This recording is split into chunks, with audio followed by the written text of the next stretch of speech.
Nicole, welcome back to the channel. For today's video, I have the newest release from OPI. I have their new Metallic Mega Mix collection for fall 2024. It looks like OPI is continuing in the fashion of their spring and summer collections by giving us 21 different nail polishes. Much like the previous collections this year, OPI has 12 polishes in the main line, and then there are 9 exclusive polishes to the Infinite Shine line. The 9 exclusive polishes to the Infinite Shine line are not going to be featured in the regular polish line or in the gel polish lines. And if you are unaware, OPI's Infinite Shine line is their gel-like line. They're not gel polishes. They air dry like a normal nail lacquer would. But OPI does claim that the Infinite Shine polishes do have significant more wear time than the regular line does, but not quite as long as regular gel polish. In case you couldn't tell by the name of the collection, all the polishes featured in today's video do have a more metallic look to them. According to the OPI website, these are supposed to be very reminiscent of the Y2K time. I picked this collection up from the Ulta website. It is available right now in all the places where OPI is sold. I'll have links in the description box to all the places where I can find you can purchase these online, but they're also popping up in store. So as always, in the description box, links to where you can pick these polishes up, links to the brand's social media pages, my social media pages, and of course, timestamps are down there as well. Once again, we have 21 polishes to get through today, so let's just get into this video. Going vaguely in rainbow order, first up we have Cyber Cherry on Top. OPI describes this one as a cherry pink metallic nail polish you'll want to take a bite of. Cyber Cherry on Top had a fantastic formula. The base did not feel overly thick or thin, and I had 0 application issues. This is very much one of those very pink leaning reds. On me, with my warmer undertones, it's definitely pulled a lot more red. I think in the bottle it looked a lot more pink than it ended up looking on me. This is one of the polishes in the release I'm going to call a 2 to 3 coater depending on personal preference. My full-length swatches do show this one in 2 coats, but you can see here in natural lighting, I do have a little bit of nail line showing. I also think the pink tone in this one really comes out nicely in natural lighting. The metallic shimmer in this polish does not show heavy brush strokes. I feel like if you really search for them, you definitely will be able to see them, but I don't think it's as bad as some of the other colors in the release. And now we have CD Rom-antic, and the brand describes this one as a rust red metallic nail polish you'll sing your heart out for. The formula for CD Rom-antic was also absolutely fantastic. A little bit sheer on that first coat, but I do think this one's going to be a 2 to 3 coater depending on your application style. When I did my full-end swatches, I actually did 3 coats. When I was doing the live swatches, it looked perfect for me in 2. Brush strokes are pretty minimal on this one. I found that they're a lot more noticeable when the polish is wet. When they dry down, you do see like a little bit of brush strokes, but nothing that makes the polish look overall very streaky. I had originally thought that this was more of a brick red, but I feel like reading the brand's description is calling it a rust red, and really looking at it again, I kind of see where they were going. I feel like this has like a very slight bronziness to it. Obviously, nothing in here is going to dry down texture. Removal is going to be very easy. I did not personally experience staining, but I would still recommend wearing base coat. This next polish is called Liquid Fire. The brand describes it as a metallic molten orange nail polish that burns like a CD. I want to share that my notes for this polish, I did capital wow 4 times. Apparently, I was incredibly impressed by this polish, and like, look at it. It is gorgeous. Liquid Fire had a fantastic formula. It was surprisingly opaque. My full-end swatches do show it in 2 coats, but I do think this one could potentially be a 1 coater depending on how thick of a coat you went in for. This is definitely a very fiery toned orange, so thus it is a little bit red leaning. It's not so red leaning that, in my opinion at least, that it looks red on the nail. See really clearly in the bottle that it does appear this has a golden shimmer in it, and if you know one thing about me, I love gold!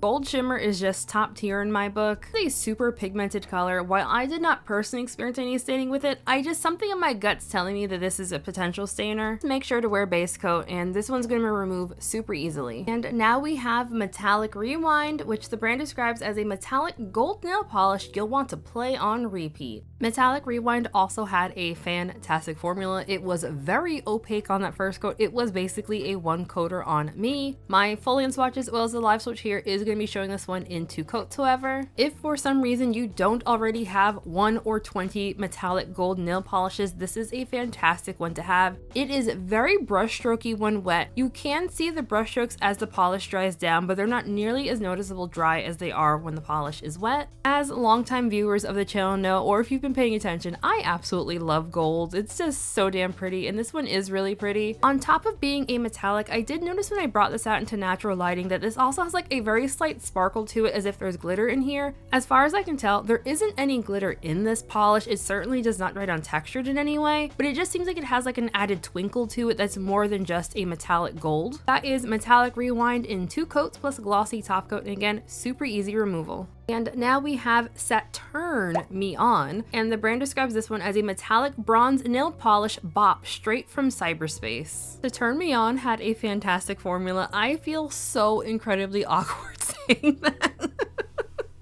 It's an interesting name, that's for sure. While OPI does describe this one as a bronze nail polish, I feel like it leans a little bit in the gold family. I feel like maybe the base on this was originally like a brownish color, and then they added a gold shimmer to it. Full-length swatches show this one in 2 coats. This was another polish that is going to be a 1 coater if you're going for a slightly thicker coat. You do get some brush strokes with this one. I would say in comparison to some of the other colors, it's pretty mild. They're really obvious when the polish is wet, and then as the polish dries down, you kind of have to look for them more, but they're definitely there. And once again, super easy removal. This next polish is called Millennium Mocha, and the brand describes it as a metallic mocha brown nail polish that's techno foam. If somebody knows what techno foam is, please let me know, because I'm very, very confused. This is one polish in the collection that I was very, very confused by. In the bottle, this looks brown. When you start putting on your nails, I swear the base color looks like it's almost purple, but it applies like a very reddish color. So confused by this one that when I was doing my full-end swatches, I had to triple check that I was pulling the brush out of the right polish and putting it on my nail, because what I was seeing in the bottle was not at all what I was seeing on the nail. I was a little disappointed that this wasn't a true brown, because I was kind of looking forward to the color that I saw in the bottle, but I don't hate what I got on the nail either. Formula and application were both fantastic. I think this is going to be a solid 2 coater on most people. With the past couple of polishes, you do get some brush strokes with this one when the polish is wet, and they mostly disappear as the polish dries down, but if you look for them, you will be able to see them. There is something about the reddish purpley base on this one that makes me want to give just an extra warning to make sure to wear base coat. I feel like this is a potential stainer. This next polish is called Y2 Slay, and the brand describes it as a metallic cobalt blue nail polish that's so 2000s, and the so had 3 O's in it. Just FYI on why I said it that way. Y2 Slay is actually one of the polishes I was actually looking forward to swatching. I'm not really a huge fan of metallics, but like I love me a cobalt blue. I honestly have a bit of a soft spot for metallic cobalt blues, because the first nail polish that I ever bought was a metallic cobalt blue. This had a really nice formula. It was a little bit more sheer than some of the other polishes in the collection. My full-end swatches show this one in 2 coats, but I did have a little bit of nail line. I'm pretty sure if you go in for thicker coats than I did, or if you add a 3rd coat, that your nail line should cover up nicely. I just didn't think that the nail line was drastic enough to get me to add a 3rd coat. This is another polish where the brush strokes are very obvious when the polish is wet, but as it dries down, the brush strokes do disappear. However, you can see them if you really do look for them.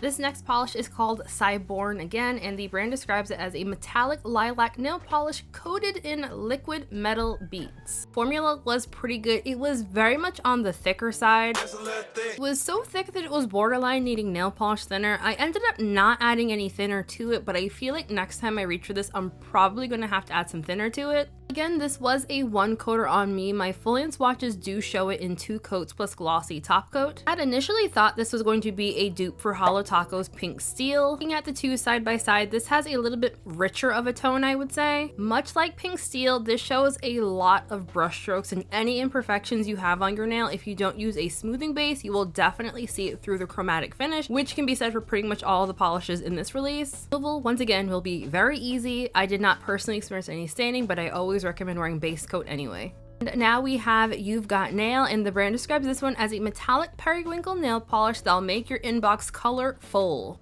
I see what you did there. I will admit that pun was super cheesy, but it did make me chuckle. You've Got Nail also had a good but slightly thicker formula. This was another 1 coater on me. It wasn't quite as thick as the previous polish where I felt like I should probably add thinner to it. Like, it still had really good viscosity. Wrong.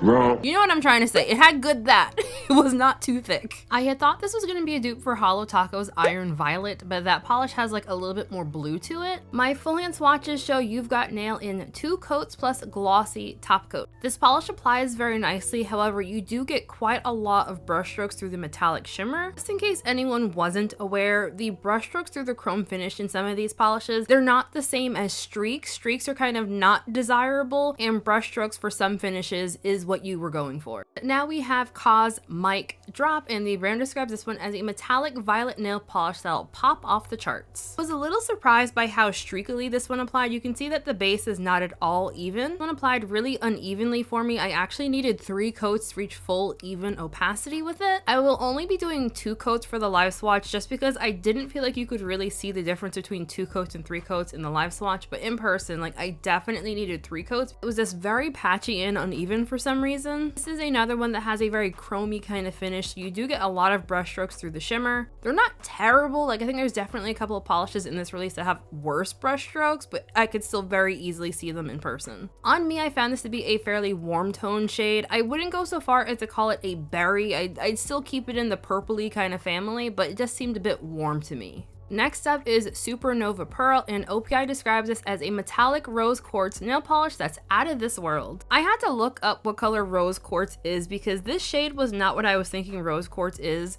If you are a crystal kind of person, I would say this is the kind of rose quartz that leans a bit more towards gray. It's not the rosy pink color that I was thinking of for rose quartz, but looking at Google images, there does seem to be a more gray tone rose quartz that this does look like. In case anyone's curious what my official color description was when I took my notes, I wrote it down as being too silver to be rose gold and not enough pink, but just like a tiny dash of like taupiness. Formula on this one was pretty good. It was also slightly on the thicker side, so I did find this to be a 1 coater on me. And just like the other more chromy kind of polishes in this release, it does show quite a lot of brush strokes, but removal will not be in any way difficult. And the final nail polish in the collection is called Chrome Clawz, and OPI describes it as a metallic silver nail polish that'll make you go platinum. Chrome Clawz had a fantastic formula. This was a little bit on the thicker side, but by no means overly thick. I didn't feel like I needed to add thinner to my bottle. Much like the name would suggest, this is a very kind of chrome-like polish. This is the kind of silver that I think of that mainstream brands love to release in the winter months. And if you're wondering if we finally have an actual dupe for one of the Holo Taco 1 coat chromes, I hope you're hungry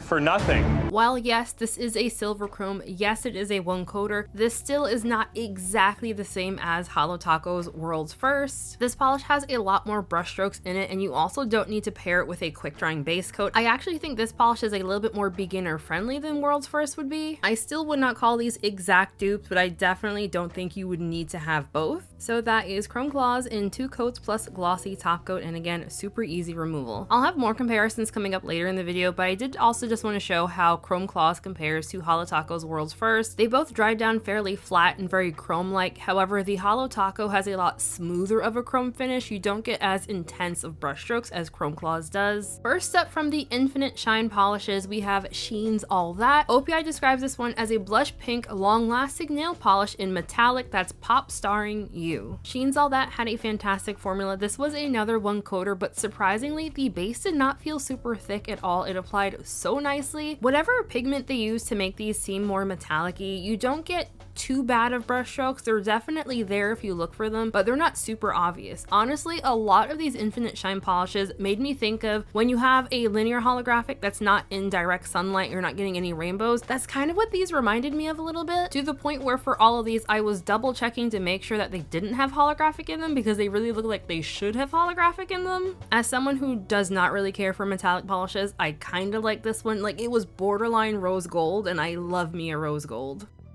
This next one is called Lip Pink Battle, and OPI describes it as a rosy pink metallic long-lasting nail polish that nails every track. I would describe Lip Pink Battle as a more Barbie pink that leans slightly towards magenta. This is the kind of metallic that I feel like I really should stop saying that I don't like metallics, because I actually did like this one a lot. I could envision a world in which I wore this. Formula for Lip Pink Battle was also fantastic, super opaque, but the base did not feel overly thick or thin, 0 application issues. The brushstrokes are very obvious obvious when the polish is wet, but I did find as it dried down, the brushstrokes were less obvious. But again, if you look for them, you definitely will see them. But I found for me personally, who absolutely hates brushstrokes, these were minimal enough that I wouldn't hate wearing this. Not personally experienced any staining with this polish, but as always, wear base coat. Continuing with pinks, we have DeJa RoUgE, and the brand describes this one as a metallic magenta long-lasting nail polish that's a total throwback. Their lip pink battle was a pink that leans a little bit magenta. DeJa RoUgE is full-on magenta. This is very much in the color family of what I think of as like jewel tone fall shades. What jewel this is, I don't know, but I'm looking at it, I'm like, yep, that's a jewel. I absolutely love how saturated this color is, even though you can clearly see on the bottle that this has a streak of silver pigment in it, which I'm assuming is what they use to make this look so metallic. On the nail, it looks like there's a pink shimmer in here. I just really love that. DeJa RoUgE was super opaque on me. This was another one coater. Formula was fantastic. I did not personally experience any staining with this polish, but once again, I kind of feel like this is a potential stainer. It's super pigmented.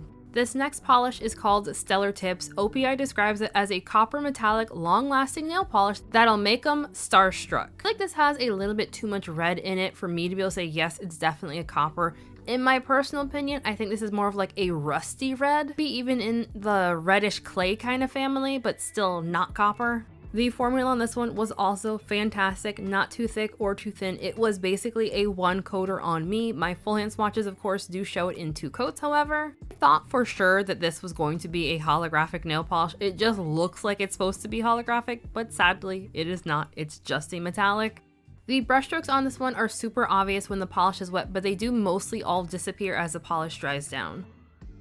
This next polish is called 2000 Carats, and the brand describes it as a gold metallic long-lasting nail polish that's totally amped up. 1000 Carats had a fantastic formula. It's applied really smoothly and very evenly. It was just shy of being a one coater on me. I think if you have significantly shorter nails than I do, this potentially could be a one coater, or it's definitely a one coater if you don't mind a little bit of visible nail line. I'd love to know if folks see this one as more orange or gold. I'd still say this is gold adjacent. I'm likely going to store this one in my Helmer with my other OPI golds, but I also recognize it's a very orangey gold. So we've gotten several different golden shades in this release. I actually do appreciate that this one is like definitely very different from the others. In case anyone is curious at why I only have 3 nails painted for this swatch, I was honestly rushing really hard to try to get all of these swatches done. So I actually started removing this one before I realized that I forgot to get natural light shots, but it was raining, so natural light is me standing in front of a window. One more time, yes, comparisons are coming because I'm curious too.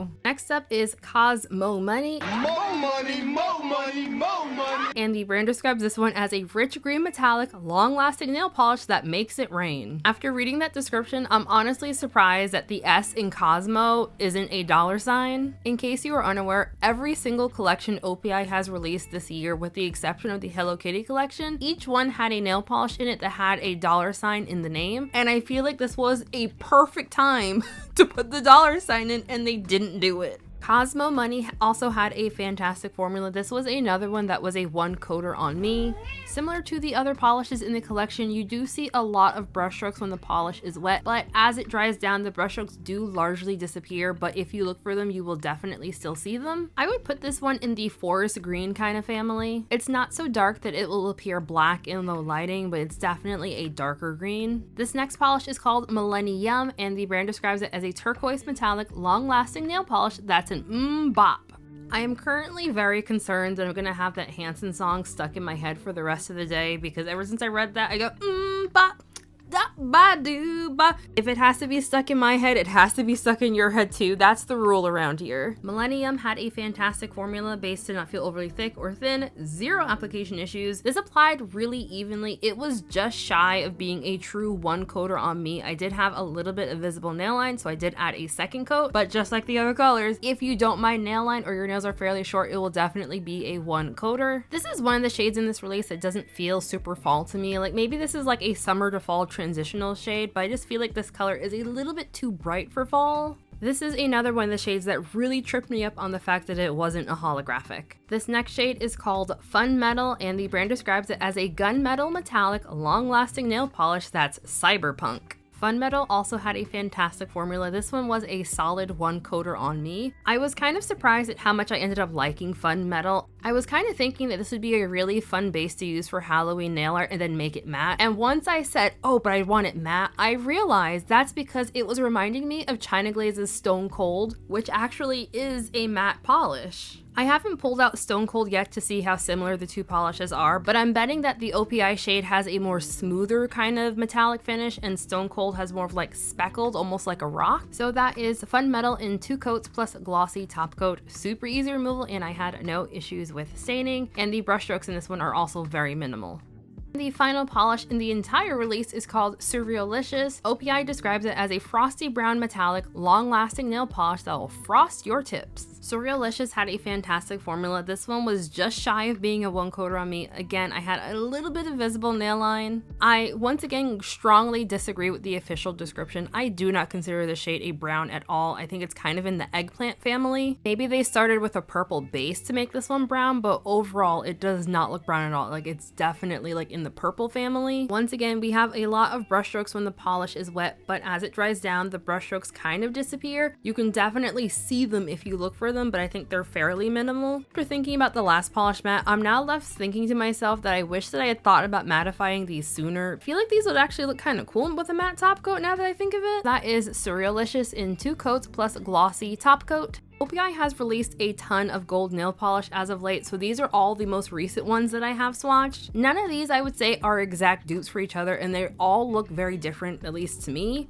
I had also wanted to compare Metallic Rewind to the Leonly one. Well, none of these are dupes, but I just love how rich the Leonly one was. Like, that was one of my standouts from last year. Next up for comparisons, I wanted to compare last year's Kiss My Aries to this year's CD Rom-antic. I swore I thought these two were going to be exactly the same. I would say Kiss My Aries has a bit brighter of an overall look to it, and the metallic finish is more shimmery than just like straight metallic. When I saw Liquid Fire, I really thought it was going to be super similar to Orly's Cran Barely Believe It, which came out 2 years ago in a fall/holiday collection. Liquid Fire is a whole lot more fiery than Cran Barely Believe It. I also wanted to compare all of the pink tone shades that are in this release. I don't think any of these are too similar to be in the same collection, but I also feel like we could have had a lot more color variety in this release by just changing the colors around a little bit. And I just wanted to compare Chrome Clawz once again to Holo Taco's World's First. I still don't think these are exact dupes. And one final thing before we get into my final thoughts, I tried something new with the comparisons. Do y'all like these? They took me forever to do, and I don't know if it's worthwhile doing it, so let me know if you like this style for comparisons.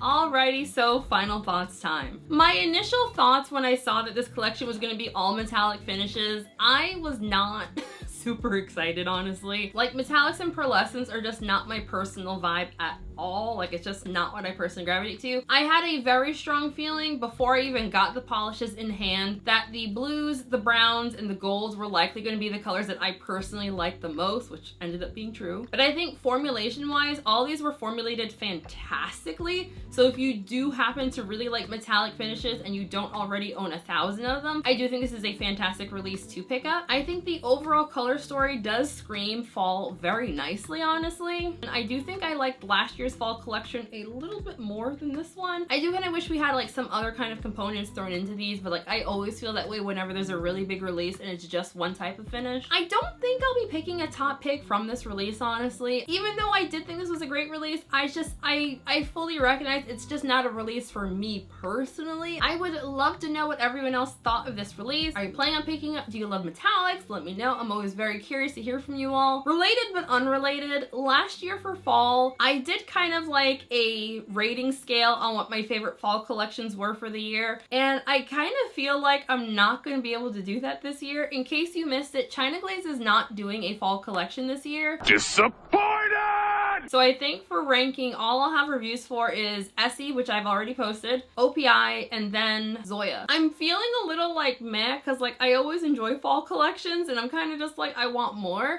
Do y'all want me to review the Orly collection? I did not pick it up already, but like if y'all let me know and you want me to review Orly again on the channel, just let me know and I think I'll throw it in. So before we end today's video, I do want to give a very special shout out to my channel members, Shenanigans, because thank you guys so much for the love and support. Names of course course, all on the screen right now. Channel members, we do have a very special live stream happening this Friday just for you all. If you would like to sign up for my Shenanigan channel memberships, there is a link in the description box, or you can click join next to the subscribe button. But as always, no pressure on signing up for channel memberships. And thank you all so very much to the folks who have already signed up for channel memberships. Very much appreciate it. So just thank you all for joining me for today's video. I hope you enjoyed it. I would love to know what everyone's thinking about fall collections, honestly. I feel a little underwhelmed. Kinda. I feel a little underwhelmed with fall offerings thus far, to be honest. If you enjoyed today's video, don't forget to give it a big ol' like. That lets me know you liked it, and it also lets the algorithm know that my channel is not in fact trash. What a weird way to word that. Subscribe if you have not yet already. I upload every single week here on this channel, as well as my second channel where I host all of my non-nail polish content. So just thank you all for joining me for today's video. I hope everyone has a fantastic weekend, and I'll see you in the next one. Bye.